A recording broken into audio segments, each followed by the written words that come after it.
What's up, people? Welcome back. Today's day 15, and we're talking about how chefs actually develop their special custom blends. All right.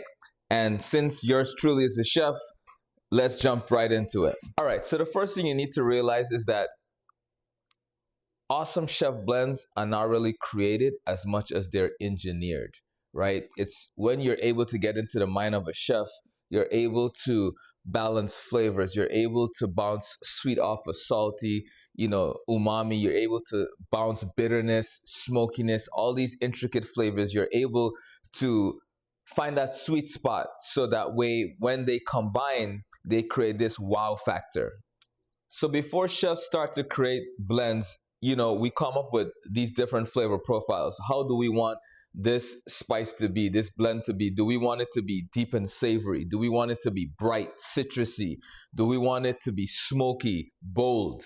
Do we want it to be earthy, right? Do we want it to be herbaceous? These are the things that we think about first. And once we have that base, then we build upon it.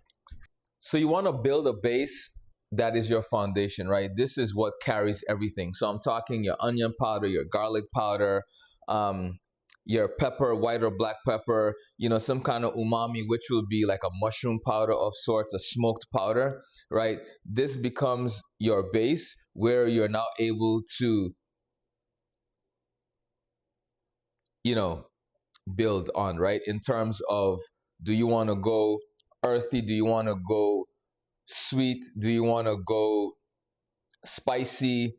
Do you want to do crunches? Some of my other videos, you would remember me talking about picking that one flavor profile, that one note that is like your signature flavor, right? Something that you add to your seasonings that is going to give you like a wow factor, right? So like maybe sumac, a deep smoked paprika, a citrus peel of some sort, grapefruit zest, lemon zest, something that adds something that's unexpected, pineapple, pieces, or curry leaves. I mean, you name it. It really just depends on the flavor profile that you're going for. Say that 5 times fast, flavor profile. But it really depends on the flavor profile that you're going for. Once you have that, then these flavors become the thing that people remember when they taste your blend. Cool. So next is where you build the complexity, right? This is where chefs add, the warm spices, the herbs, right? And you're adding about 2 to 4 of these to really build up on that flavor, right? Because this is where you get to really accentuate that base flavor that you have built up until now. So once you have all these flavors in place, now you want to make sure that it's balanced. So you want to check your umami, you want to check your salt, you want to check your acid, you want to check your heat, you want to check any of those flavors that will take you from A to Z, right? So you might be lacking salt, you might be lacking sweetness, you might be lacking smokiness, right?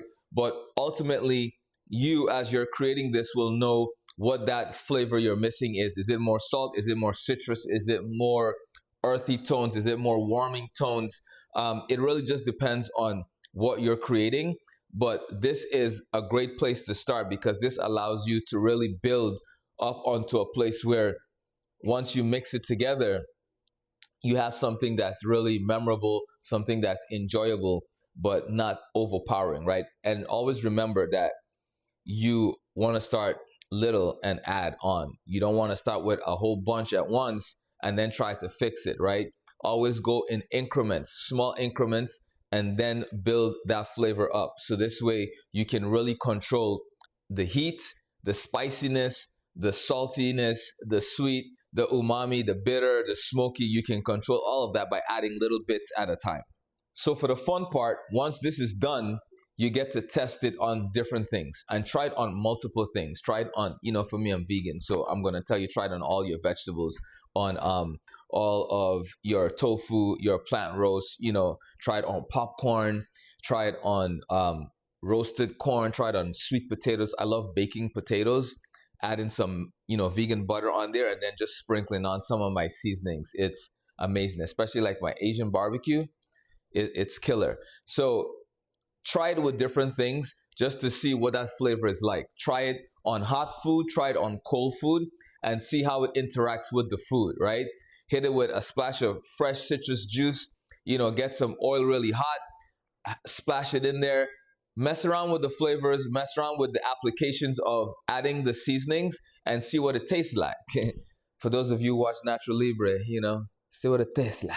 Anyway, um, once you see what it tastes like, then you know if you are in a place to execute or you need to go back to the drawing board and, redo certain flavor profiles. Do you need to lower the sugar? Do you need to lower the salt? Do you need to raise the citrus? Do you need to add more herbs, right?